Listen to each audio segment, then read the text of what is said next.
তো আজকে কোনো ব্লগ ভিডিও করবো না, কোনো কিছু মানে আমি আনন্দ ফুর্তি এইসবের ভিডিও করবো না। জাস্ট আজকে সিম্পল একটাই কথা বলতে চাই, যেটা আরজি করে ঘটনাটা ঘটলো সেটা একটা ডক্টরের সাথে, সেটা জন্য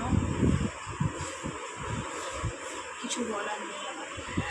তো সেই দিক দিয়ে দাঁড়িয়ে বলছি, সব পুরুষকে আমি খারাপ বলছি না, কেন আমার বাবা আমার দাদা সবাই আছে, কিন্তু কিছু কিছু মানুষরূপী জানোয়ার যারা এই অসহ্য মানে বাজে কাজটা করলো একটা ডক্টরের সাথে, সেটা ভালো হয়।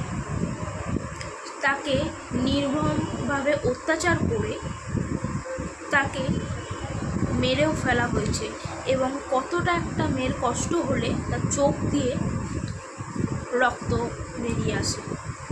মানুষের চোখ দিয়ে জল বেরায়, তো আমরা শুনেছি চোখ দিয়ে রক্ত বেরিয়ে এসছে। তো আমি অনেক দিন আগেই এই প্রসঙ্গে একটা ভিডিও বানাতাম, বাট আমার মানে এখনকার 2024 সালে দাঁড়িয়েও এরকম ঘটনা শুনতে হবে মানে ভাবা মানে খুবই মানে মাথাতে 2024 সালে দাঁড়িয়েও যদি মানে এইসব দেখতে হয়, আর কিছু বলার নেই। আমি নিজেও একটা মেয়ে, আমার বাড়িতে মা আছে, প্রত্যেকটা মানে বাড়ির সবারই মেয়ে মানুষ আছে, সবার তো এখন একটা ভয় হয়ে যাবে, তাই না? আমরা কোথায় সারি? হসপিটালে সারি, ঘরে সারি, বাইরে সারি, কোথাও তো সারি নেই না।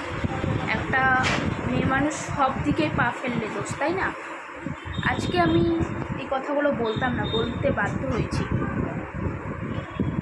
তো আমার এটাই শুধু বলার যে এরকম কেন হচ্ছে, এটা কেন?